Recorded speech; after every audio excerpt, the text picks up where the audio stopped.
নমস্কার, আপনারা দেখছেন জেলার ১ নম্বর online TV channel Birbhum RC TV.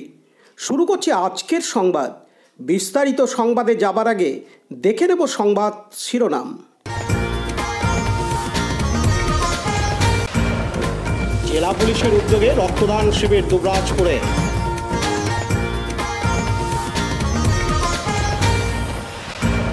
ফের বোমা উদ্ধার সদাইপুরে ও দুবরাজপুরে।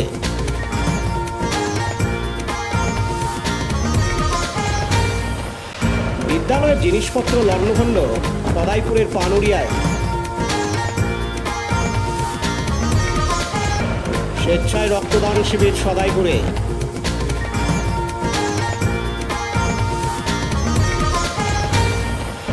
তৃণমূলের 2 অঞ্চল কমিটির সদস্যকে বহিষ্কার নানুরে।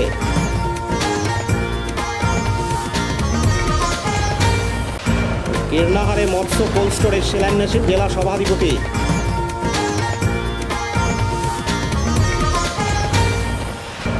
নিজের স্ত্রীকে খুনের ঘটনায় স্বামী গ্রেপ্তার দুবরাজপুরে।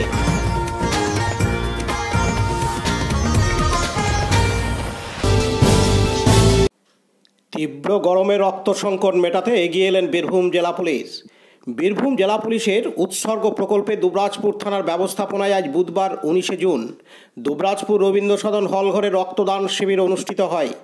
এদিন প্রায় 65 জন পুলিশকর্মী ও এলাকার বিশিষ্ট মানুষেরা উৎসাহের সঙ্গে রক্তদান করেন। এদিন এই রক্তদান শিবিরে উপস্থিত ছিলেন ডিএসপি প্রতীক রায়, দুবরাজপুরের সিআই শুভাশিস হালদার, দুবরাজপুর থানার ওসি সিদ্ধার্থ শঙ্কর মণ্ডল সহ অন্যান্য পুলিশ আধিকারিক ও পুলিশ কর্মীরা।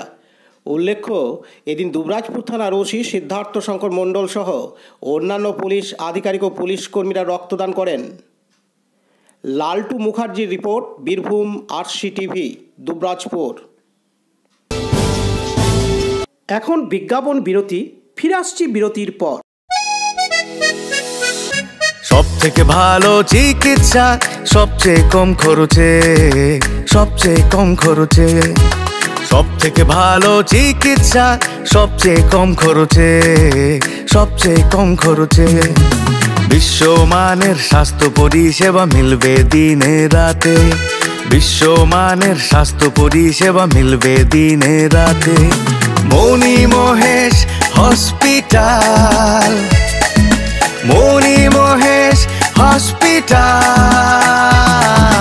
মণি মহেশ হসপিটাল, মণি মহেশ হসপিটাল। মণি মহেশ হসপিটাল, দুবরাজপুর, বীরভূম।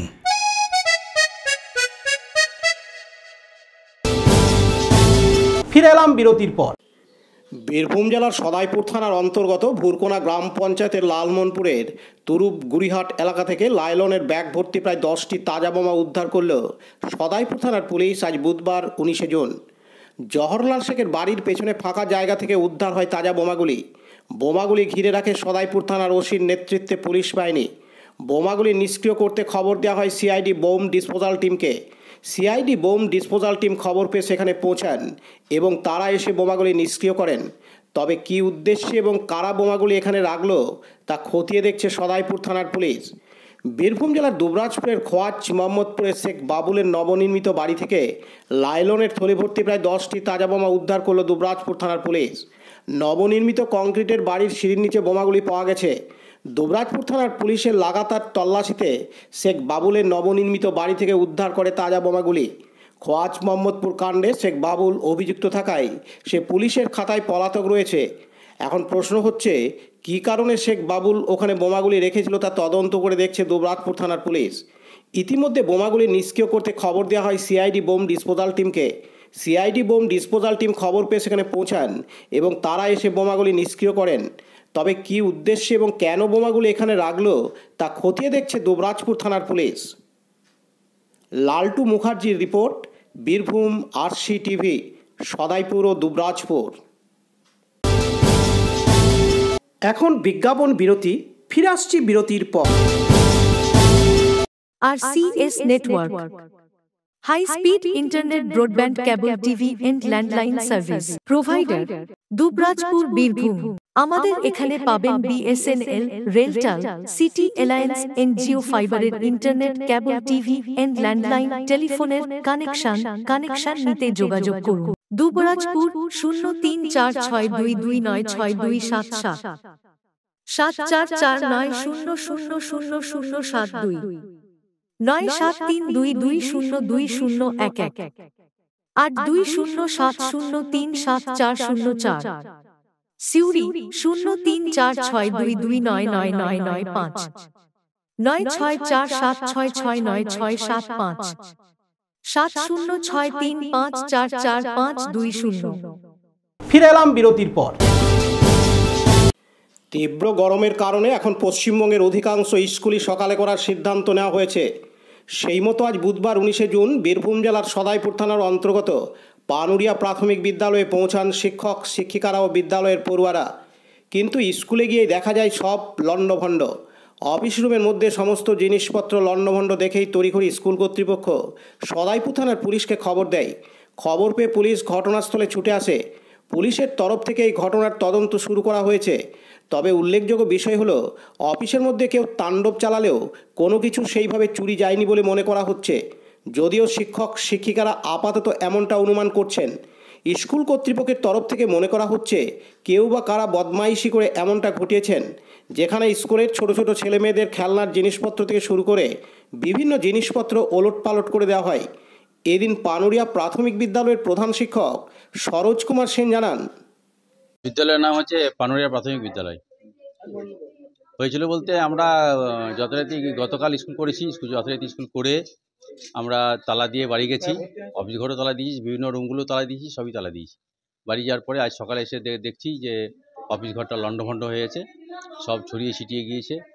বিভিন্ন রকম আপনার কম্পিউটারে তার ফার কাটা, তারপরে আপনার যাবতীয় যা ছিল সব ছড়িয়ে ছিটিয়ে মানে নষ্ট করে দিয়েছে আর কি। চালের বস্তাগুলো ছড়ানো হয়েছে এই আর কি। না, কোনো কিছু নিয়েছে বলে আমার মনে হচ্ছে না। আমি যেটা দেখলাম, না স্যার, তালা ভেঙে ঢুকেনি। তালাটা আমার মনে হচ্ছে কোনো চাবি, ডুপ্লিকেট চাবি দিয়ে খুলে আবার তালা মেরে চলে গেছে। চাবি আমাদের সব টিচারের কাছে আছে, কিন্তু আমরা কোনোদিন অফিসের চাবি কাউকে দিইনি আজ পর্যন্ত। না, কারোর কাছে থাকে না, আমরা কাউকে দিও না, কেউ কোনোদিন চাইও নি আমাদেরকে। না, নিয়ে যায়নি। আমি যা তো দেখলাম, আমাদের কিছু ক্যাশও ছিল, সেটাও আছে আমাদের খাতাপত্র সবই আছে। শুধু নষ্ট করেছে, আর কিছু করেনি। নষ্ট করেছে, এটা বুঝতে পারছি না কেন, কি কারণ বুঝতে। কারণ গ্রামের লোকের প্রত্যেকের সঙ্গে আমাদের সম্পর্ক খুব ভালো। কেউ বলতে পারবে না যে মাস্টারমশাইরা খারাপ বা মাস্টারমশাইরা কাউকে ফিরিয়ে দিয়েছে। যে কোনো সাহায্য বা কোনো সহযোগিতা করতে হলে আমরা কিন্তু প্রত্যেকেই সাহায্য সহযোগিতা করি। এরা আপনি অন্যদিকে জিজ্ঞেস করলেও জানতে পারবেন সেটা। না, আমরা কাউকে সন্দেহ নেই। কারণ কি সন্দেহ কাকে করবো, কেনই বা করবো? সিসিটিভি রয়েছে না, আমাদের স্কুলে সিসিটিভির ব্যবস্থা নেই বলতে আমরা করতে পারি না, এখন পর্যন্ত করা হয়নি আমাদের। এবার আমাদের উদ্যোগ নিতে হবে করার জন্য। আমার নাম সরোজ কুমার সেন। আমি এই স্কুলের পানুরিয়া প্রাথমিক বিদ্যালয়ের প্রধান শিক্ষক। পার্থ দাসের রিপোর্ট, বীরভূম RCTV, সদাইপুর। এখন বিজ্ঞাপন বিরতি, ফিরে আসছি বিরতির পর। বঞ্চনার অবসান, শ্রমের সম্মান। 100 দিনের কাজের অদক্ষ শ্রমদানকারীদের জীবনে এলো নতুন প্রভাতের আলো। মাননীয় মুখ্যমন্ত্রী মমতা বন্দ্যোপাধ্যায়ের উদ্যোগে তাদের 2 বছরের বকেয়া মজুরির বঞ্চনার অবসান হলো। সম্পূর্ণ রাজ্য সরকারের নিজস্ব তহবিল থেকে 2651 কোটি টাকা ব্যয়ে 59 লক্ষ অদক্ষ শ্রমদানকারীদের বকেয়া মজুরি প্রদান করা হয়েছে। হাসি ফুটেছে রাজ্যের সকল অদক্ষ শ্রমদানকারীদের মুখে। পঞ্চায়েত ও গ্রামোন্নয়ন দপ্তর, পশ্চিমবঙ্গ সরকার কর্তৃক জনস্বার্থে প্রচারিত। ফিরে এলাম বিরতির পর। গ্রীষ্মকালীন রক্ত সংকট মোচন, বিশ্ব রক্তদাতা দিবস ও ঈদুজ্জোহা উপলক্ষে West Bengal voluntary blood donors society ও বীরভূম ভলেন্টারি ব্লাড ডোনার্স অ্যাসোসিয়েশনের তত্ত্বাবধানে এবং খাজা গরিব নিয়াজ ফাউন্ডেশনের ব্যবস্থাপনায় গতকাল মঙ্গলবার 18 জুন সদাইপুর থানার রাউতারা গ্রামে একটি স্বেচ্ছায় রক্তদান শিবিরের আয়োজন করা হয়। এই গ্রামের রক্তদাতাদের প্রত্যেকেই কাজের সূত্রে বাইরে থাকতে হয় এবং এই উৎসব উপলক্ষে গ্রামে এসে থ্যালাসেমিয়া রোগীদের সাহায্যার্থে তারা স্বেচ্ছায় রক্তদান করেন বলে জানান আয়োজক সংস্থার তরফ থেকে তাবরেজ আনসারি, শেখ আবদুল্লাহ, শেখ হাসিমুদ্দিনরা। রক্ত সংগ্রহ করে সিউড়ি ব্লাড সেন্টার। অনুষ্ঠানে উপস্থিত ছিলেন West Bengal voluntary blood donors society রাজ্য কমিটির সদস্য মোশারফ শেখ ও বীরভূম ভলেন্টারি ব্লাড ডোনার্স অ্যাসোসিয়েশনের জেলা কমিটির সদস্য রিয়াত আলী প্রমুখ। মোট 20 জন রক্তদাতা স্বেচ্ছায় রক্তদান করেন। এদিন আয়োজক সংস্থার পক্ষ থেকে তাবরেজ আনসারি, শেখ আবদুল্লাহ, শেখ হাসিমুদ্দিনরা জানান, আজকে এখানে কি হলো? এখানে আমাদের খাজা গরিব নওয়াজ ফাউন্ডেশনের উদ্যোগে এবং বীরভূম ভলেন্টারি ব্লাড ডোনার্স অ্যাসোসিয়েশনের পক্ষ থেকে একটা ব্লাড ডোনেশন ক্যাম্প করা হলো লাউতরা গ্রামের মধ্যে। কি উদ্দেশ্য ছিল যারা থ্যালাসেমিয়া রক্ত পেশেন্ট আছে অথবা অন্যান্য যাদের রক্তের প্রয়োজন হয় তাদের পাশে দাঁড়ানো এবং তাদেরকে যদি কিছুটা ব্লাড দিয়ে আমরা সাহায্য করতে পারি, সেই জন্য আমাদের এই ক্যাম্প। এবং তার সাথে সাথে আমাদের এই ঈদ উল জুহা উপলক্ষে আমাদের গ্রামের যে সমস্ত লোকেরা বাইরে থাকে তারা এই সময়ে বাড়ি ফিরে তাদের কাছ থেকে সাহায্য পাবার আশা রেখেই তাদের এটা করা হয়েছিল। আর 14 জুন আমাদের 14 জুন বিশ্ব রক্তদাতা দিবস ছিল, সেই উপলক্ষে এটা অর্গানাইজ করা হয়েছে। आज ख्वाजा गरीब नवाज फाउंडेशन की जानिब से ब्लड डोनेशन कैंप किया गया जो 14 जून 2024 को होना था, लेकिन किसी वजह से नहीं होने के कारण आज 18 जून 2024 को किया गया। ब्लड डोनेशन कैंप हम लोग इसलिए किए हैं कि इसके ज़रिए गरीबों की मदद हो सके।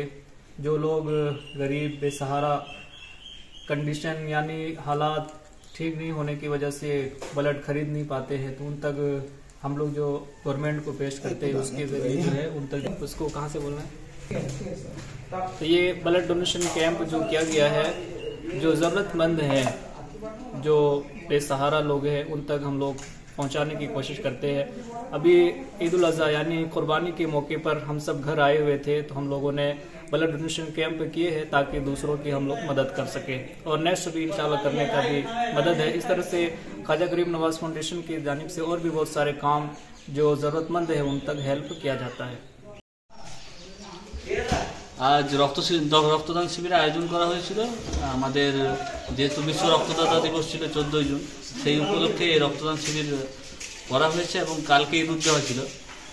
কুরবানির উপলক্ষে মানুষ যাতে সহজেই রক্ত পায়, এই গরমের দিনে রক্তের যে অমিল, রক্ত পাওয়া যাচ্ছে না, সেই সময়ে রক্ত পাওয়ার জন্য এই শিবিরে মোট 15 জন রক্তদাতা রক্তদান করলো।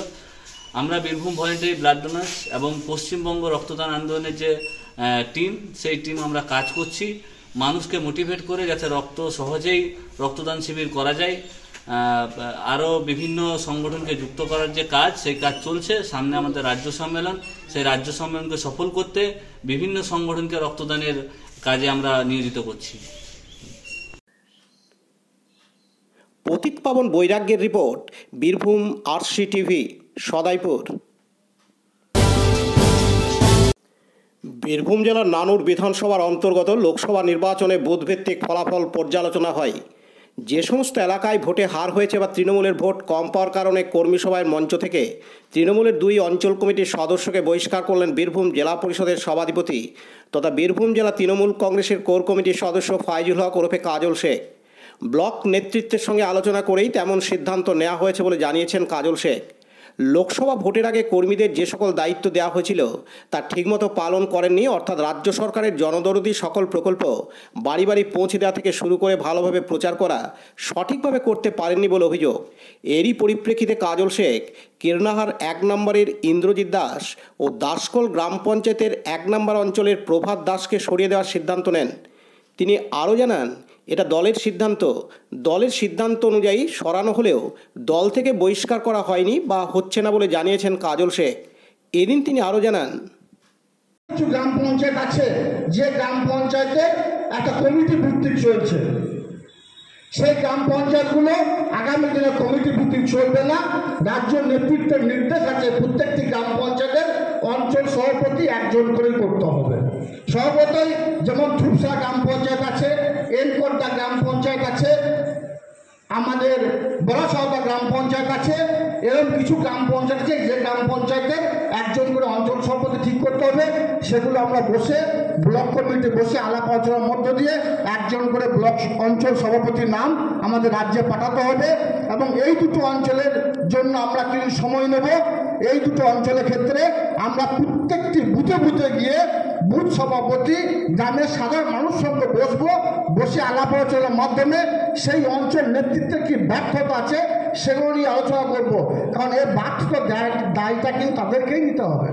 কারণ মমতা বন্দ্যোপাধ্যায় 2011 থেকে 2024 এই মাত্র কয়েক বছরের ব্যবধানে সারা বাংলার অভাবনীয় পরিবর্তন ঘটিয়েছেন। বীরভূম জেলার লোকসভা কেন্দ্রে আমাদের প্রার্থী অসিত মাল বিগত দিনের যে রেকর্ড ছিল সব রেকর্ডকে ছাড়িয়ে গেছে। 3 লক্ষেরও বেশি ভোটের ব্যবধানে জয়যুক্ত হয়েছে। বীরভূম জেলার 11টা বিধানসভা। এর পরিপ্রেক্ষিতে বোলপুর বিজেপির সাংগঠনিক সভাপতি সন্ন্যাসীচরণ মণ্ডল বলেন, সম্পূর্ণ এটা তৃণমূল কংগ্রেসের সাংগঠনিক বিষয়। তৃণমূল কংগ্রেস কাকে রাখবে কাকে না রাখবে সেটা তো ভারতীয় জনতা পার্টির কোনো যায় আসে না। এটা ওদের সাংগঠনিক বিষয়। এই বিষয়ে আমার মন্তব্য থাকবে না, তার কারণ ওটা ওদের সাংগঠনিক ব্যাপারে। ওরা কাকে রাখবে কাকে রাখবে না সেটা ওটা দলের ব্যাপার, দল বুঝবে। তাদের তৃণমূল কংগ্রেসের বক্তব্য যে তাদের মানে যে সাংগঠনিক যারা ছিল ওই নেতৃত্বে তোরা নাকি বাড়ি বাড়ি যায়নি বা বাড়ি বাড়ি, তা আপনারা কোন উদ্দেশ্যে সেই দুটো পঞ্চায়েতকে জয়লাভ করেছে? ব্যাপার হচ্ছে আপনারা জানেন যে টোটাল যে নানুর যে ব্লক, নানুর বিধানসভা, সেই নানুর ব্লকে টোটাল তো এমনিতেই পঞ্চায়েতকে দেখেছেন, পঞ্চায়েতের তো নমিনেশন করতে দেয় নাই। নমিনেশন করতে গিয়ে আমাকে তো ব্যাপক মারধর, গাড়ি ভাঙচুর। তো সেই হিসাবে এখানে যে জয়লাভ, এখানে তৃণমূল কংগ্রেসের যদি কাজল শেখও নাড়ায় তাহলে কাজল শেখও হারবে। সেই জন্যে এটাকে ওনাকে বলবেন যে এখানে ওনাকে একবার দাঁড়াইতে। এই যে এইভাবে যে মানে ওনাদের কর্মীদের উপর এইভাবে যে হেরে গেছে, তো বিষয় হচ্ছে যে হার জিতের ব্যাপার নয়। মানুষ এখানে তৃণমূল কংগ্রেসের যে সন্ত্রাস, সেই সন্ত্রাসকে উপেক্ষা করে না এবং বরদাস্ত করবেন এখানকার সাধারণ নাগরিক। সেই জন্য এখানকার জয়লাভটা মানুষ নির্বিঘ্নে আর সক্রিয়ভাবে ভোট দিতে পেরেছে, সেই জন্য এখানে জয়লাভ হয়েছে। বাকি আমাদের যে আজকে যেখানে আমরা বিধানসভায় আমরা যেখানে খুব কম মার্জিনে জিতেছিলাম, আজকে ব্যাপক ব্যাপার। এটা কী ব্যাপার? এটা সবাই বুঝতে পারছে যে কী হতে না হতে। সেই জন্যে ভোটটা সঠিকভাবে দিতে বলুন না, ফ্রি অ্যান্ড ফেয়ার ভোট করতে বলুন। নানুরের সব পঞ্চায়েতেই ভারতীয় জনতা পার্টি জয়লাভ করবে। কাজী আমিরুল ইসলামের রিপোর্ট, বীরভূম আরসি টিভি, নানুর। বীরভূম জেলার নানুর বিধানসভার কীর্ণাহারে মাননীয় মুখ্যমন্ত্রী মমতা বন্দ্যোপাধ্যায়ের অনুপ্রেরণায় আজ বুধবার 19 জুন কীর্ণাহার বাজারে মৎস্য কোল্ড স্টোরের শিলান্যাস করেন বীরভূম জেলা পরিষদের সভাধিপতি ফাইজুল হক ওরফে কাজল শেখ। এই মৎস্য কোল্ড স্টোরেজ বীরভূমের 3 জায়গায় গড়ে উঠবে বলে জানান সভাধিপতি কাজল শেখ। এই 3 জায়গা হচ্ছে কীর্ণাহার, সাঁইথিয়া ও রামপুরহাট। তিনি আরও জানান, কীর্ণাহার ও সাঁইথিয়ায় 3 কোটি টাকার প্রজেক্ট এবং রামপুরহাটে 4 কোটি টাকার ব্যয়ে গড়ে উঠবে মৎস্য কোল্ড স্টোরেজ প্রজেক্ট। এই কোল্ড স্টোরেজে সুবিধা পাবেন মৎস্য চাষিরা, কারণ সারাদিন বাজারে মাছ বিক্রির পর অবিকৃত মাছ তারা কোল্ড স্টোরে রেখে দিতে পারবেন। তাহলে অবিকৃত মাছ খারাপ হওয়ার সম্ভাবনা থাকবে না। এছাড়া আশেপাশের বিভিন্ন জায়গা থেকে মৎস্য চাষিরা মাছ এনে এখানে স্টক করতে পারবেন এবং মাছের নোংরা আবর্জনা যত্রতত্র ফেলে না দিয়ে সেগুলো বিশেষভাবে সংরক্ষিত জায়গায় ফেলা হবে। মমতা বন্দ্যোপাধ্যায়ের এই প্রকল্পের জন্য কীর্ণাহারের মৎস্য ব্যবসায়ীরা ও সাধারণ মানুষেরা সাধুবাদ জানান। এই শিলান্যাস অনুষ্ঠানে উপস্থিত ছিলেন বীরভূম জেলা পরিষদের সভাধিপতি কাজল শেখ, নানুরের বিধায়ক বিধানচন্দ্র মাঝি সহ অন্যান্য তৃণমূলের নেতৃত্বরা। এদিন বীরভূম জেলা পরিষদের সভাধিপতি কাজল শেখ জানান, বাসী হিসাবে আমাদের যে গর্বের দিন একটা, কারণ এর আগে বীরভূম জেলাতে এই ধরনের প্রজেক্ট ছিল না। আমরা বিগত দিনে কোল্ড স্টোরের কথা শুনেছি, যেখানে আলু রাখা হয়, সবজি রাখা হয়, কিন্তু মৎস্য রাখা হয়। এই ধরনের প্রকল্প বীরভূম জেলাতে প্রথম হলো। ছাড়াও অল ওয়েস্ট বেঙ্গলে 4 জায়গায় হয়েছে এটা। তার মধ্যে বীরভূম বাসী হিসাবে আমরা 3টে পেয়েছি, একটা কীর্ণাহার, একটা সাঁইথিয়া, একটা রামপুরহাট। এখানে 3 কোটি টাকার, সাঁইথিয়া 3 কোটি টাকা প্রজেক্ট এবং রামপুরহাটে 4 কোটি টাকা প্রজেক্ট হয়েছে এবং একটা আমাদের নবদ্বীপে 4 কোটি টাকা। অল ওয়েস্ট বেঙ্গলে 4টে প্রজেক্ট হয়েছে, তার মধ্যে এটা আজ এটা শুভ উদ্বোধন হলো।